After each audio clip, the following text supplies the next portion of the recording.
Alright, so the very first sorting technique we are going to talk about is the bubble sort. सबसे पहले हम लोग bubble sort के बारे में बात करना शुरू करते हैं. Bubble sort is considered one of the easiest sorting algorithm.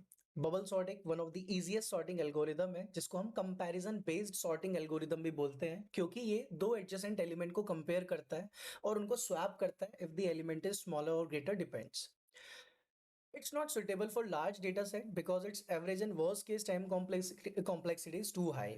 वो हम देखेंगे कि ऐसा क्यों है कि ये large data sets के लिए इतना ज़्यादा recommended नहीं है क्योंकि जो average and worst case time complexities होंगी वो हमारी O(n) square होंगी. Let's see the example first. Suppose if you have this array, अगर आपके पास कोई भी array available है and you have to sort this array, तो let's say this is the input given to you and this is the desired output we want. Okay, तो we just want to sort this array into this. तो हमें sorting perform करनी है. तो sorting करने के लिए bubble sort क्या करता है? Element wise comparison करना शुरू करता है. तो first it is going to compare these two elements.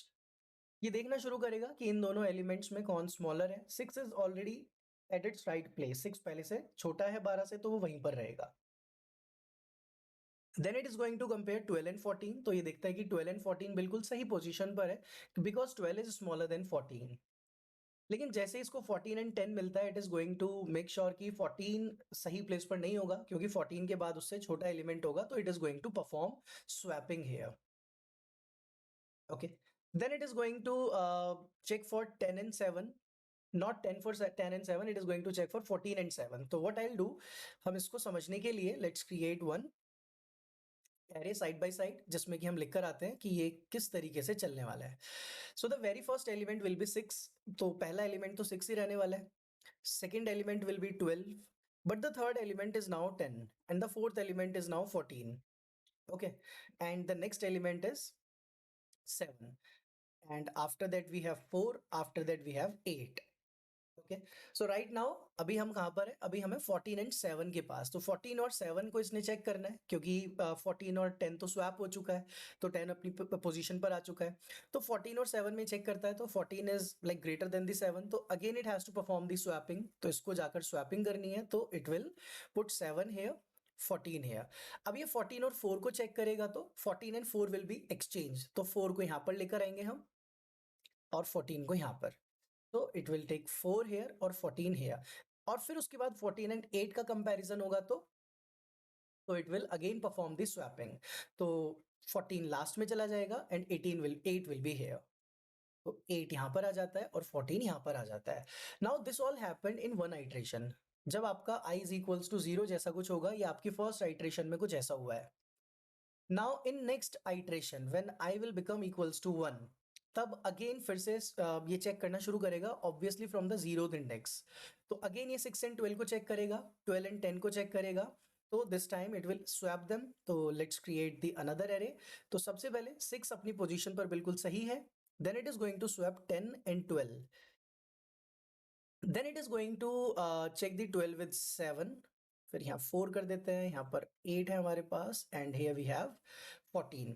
Okay, तो it is going to check 12 and 7 now. अब ये 12 और 7 को चेक करेगा तो obviously 7 will appear here, 12 will here. तो 7 यहाँ पर आता है, 12 यहाँ पर. फिर 12 एंड 4 का कंपैरिजन होगा तो 4 यहाँ पर आ जाएगा और 12 यहाँ पर आ जाएगा. सो 4 will appear here, 12 will appear here. फिर 12 और 8 को चेक करेंगे तो 12 और 8 भी स्वैप होगा. 12 और 8 को भी एक्सचेंज करने वाले हैं हम. तो 8 यहाँ पर आ जाता है, 12 यहाँ पर आ जाता है. This happened all in I is equals to 1. Now I will become 2. तो I की सेकेंड आइट्रेशन में फिर से चेक करेंगे. Again 6 and 10 will be compared. वो अभी भी बिल्कुल परफेक्ट प्लेसेस पर है अपने अपने. तो लेट मी राइट हियर. तो यहाँ पर आ जाता है 6. Now 10 and 7 will be swapped. अब ये 10 और 7 को स्वैप करने वाला है और फिर 10 और 4 को भी स्वैप करेगा. तो आई विल राइट दैट.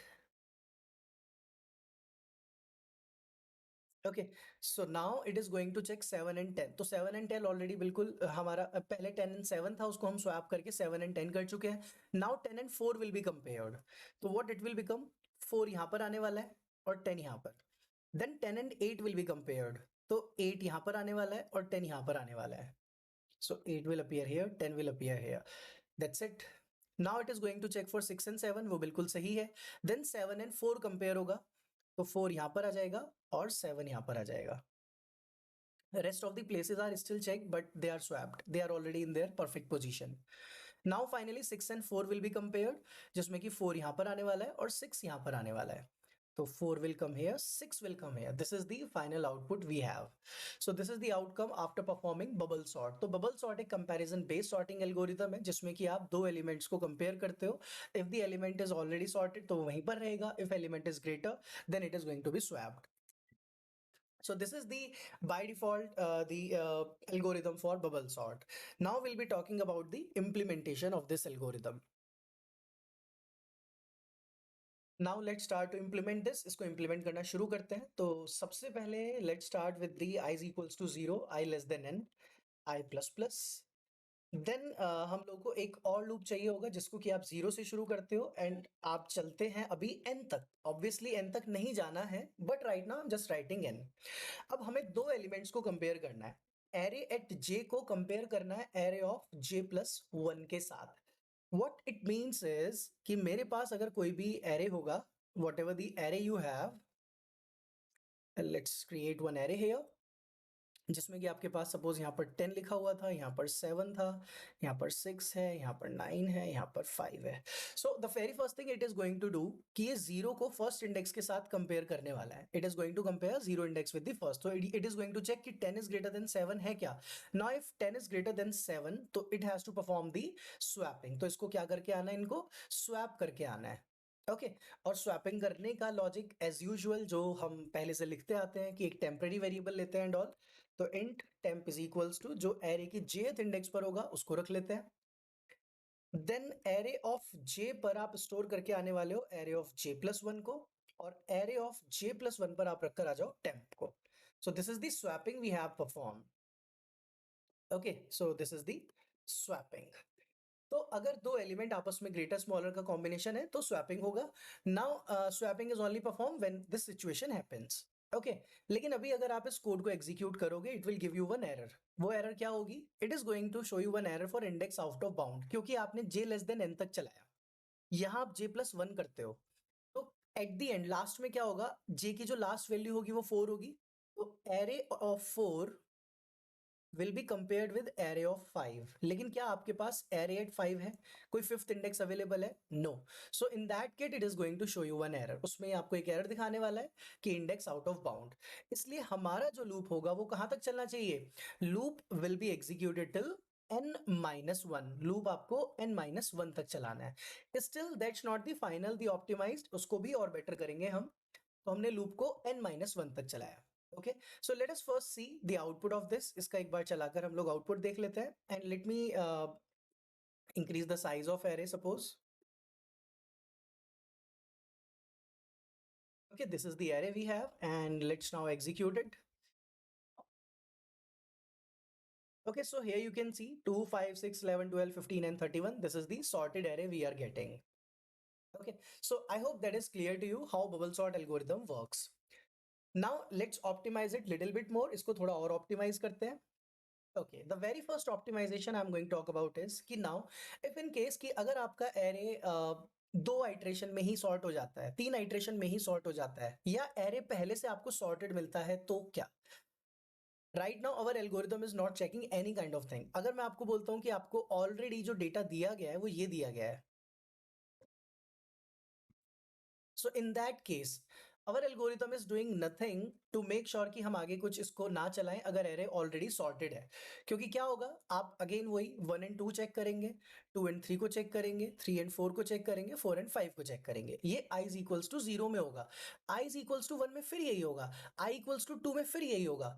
तो ऐसा नहीं होना चाहिए ना. तो basically what will be the better solution is, let's take a flag. एक फ्लैग वेरिएबल लेते हैं, उस फ्लैग को बाय डिफॉल्ट यहाँ फॉल्स करके रख देते हैं, और जब भी स्वैपिंग होगी तो हम फ्लैग को ट्रू करके आ जाएंगे. फ्लैग को ट्रू करने का मतलब क्या हुआ है कि स्वैपिंग परफॉर्म हुई है, इसका मतलब एरे वाज नॉट सॉर्टेड. लेकिन अगर फ्लैग ट्रू नहीं हुआ, इसका मतलब इफ कंडीशन नहीं चली एक भी बार, तो इसका मतलब एरे इज सॉर्टेड. वो चाहे एरे आपको पहले से सॉर्टेड गिवन है या एक या दो आइट्रेशन के अंदर ही मेरा एरे सॉर्ट हो चुका है. In any of the case I will break my ith loop. किसी भी केस में आप अपने आई लूप को ब्रेक करके आ जाओगे. I hope it is clear to you. I am going to repeat this thing again. तो हमने फ्लैग फॉल्स इसलिए लिया क्योंकि अगर आपको एरे पहले से सॉर्टेड मिलता है तो उस केस में इफ कंडीशन वर्क नहीं करेगी एक भी बार, और अगर इफ कंडीशन वर्क नहीं करेगी तो why should I like traverse again and again for I. तो अगर मेरा फ्लैग फॉल्स रह जाएगा, फ्लैग ट्रू नहीं हो पाएगा, तो I will break from the ith loop. This was the first optimization. एक और ऑप्टिमाइजेशन हम इसमें कर सकते हैं। इन केस जब आप सॉर्टिंग करोगे तो क्या होगा कि हर आइट्रेशन में आपका जो लार्जेस्ट एलिमेंट होगा वो लास्ट इंडेक्स पर पहुंच जाएगा। सपोज आपके पास कोई एरे था जिसमें लार्जेस्ट एलिमेंट सपोज 15 है। ओके, तो फर्स्ट आइट्रेशन के बाद क्या होगा कि बाय डिफॉल्ट जो 15 होगा ना फर्स्ट आइट्रेशन के बाद वो यहां मिलने वाला है मुझे। सेकंड आइट्रेशन के बाद क्या होगा, सेकंड आइट्रेशन के बाद सेकंड लास्ट एलिमेंट मुझे यहां दिखने वाला है, ये फॉर श्योर ऐसा ही होगा। जो सेकंड लास्ट एलिमेंट है वो यहां रहेगा। ओके, इन थर्ड आइट्रेशन जो थर्ड लास्ट एलिमेंट है वो यहां रहेगा। उसके बाद जो नेक्स्ट आइटम होगा वो यहां रहेगा। तो इस तरीके से सॉर्टिंग परफॉर्म की जा रही है। तो अगर ये फिक्स्ड है कि पहली आइट्रेशन में 15 यहां पहुंच ही जाएगा, सेकंड आइट्रेशन में सेकंड लास्ट होगा, तो मुझे यहां तक जाकर चेक करने की क्या जरूरत है? मुझे जे लूप को n-1 तक चलाने की क्या नीड है? अभी आप जे लूप को यहां तक चलाते हो तो यहां पर जे आता है और यहां पर j+1 आता है। तो मैं ये बोल रहा हूँ कि हमें यहाँ तक जाने की हर आइट्रेशन में जरूरत क्या है? जब यहाँ पर ये सॉर्टिंग हो चुकी है तो यहाँ तक चलाओ, उसके बाद यहाँ तक चलाओ। So in each iteration I am asking कि हम क्या करें, हम जे वाली लूप को घटाते चले जाएं। तो I can simply write j minus n-i-1। तो इससे क्या होगा, अब आपका जो जे लूप है वो हर बार n टाइम्स नहीं चलेगा, वो n-i-1 टाइम्स चलेगा। So this is the optimization we did for the bubble sort. So this was the bubble sort algorithm we had. So now we are going to discuss the time complexity for bubble sort. तो अगर bubble sort की time complexity की बात करना शुरू करें, so for the worst case it is going to take O(n) square, क्योंकि वो obviously n square तक चलने वाला है। So if you want to sort in ascending order and the array is in descending order, this is the worst case कि array आपका descending order में given है आपको completely, और आपको ascending order में उसको sort करके आना है। This is the worst case. Best case मेरे लिए क्या होगा, ओएन की एरे पहले से आपको सॉर्टेड मिलता है जिसमें कि आप एक ही बार एक आइट्रेशन चेक करके सीधा बाहर आ जाते हैं। वो तो इनफैक्ट आप बोल सकते हो कि ओवन में भी मैं निकल के आ गया हूं। Then average case is O(n) square. It occurs when the element of the array are in jumbled order, neither ascending nor descending. तो average case में भी complexity इसकी O(n) square ही होगी। That's why I told you about कि bubble sort की जो हमारी time complexities हैं वो best इतनी नहीं है कि वो worst and average दोनों में ही O(n) square तक जाता है। That's why for the large data sets it is not recommended to use the bubble sort.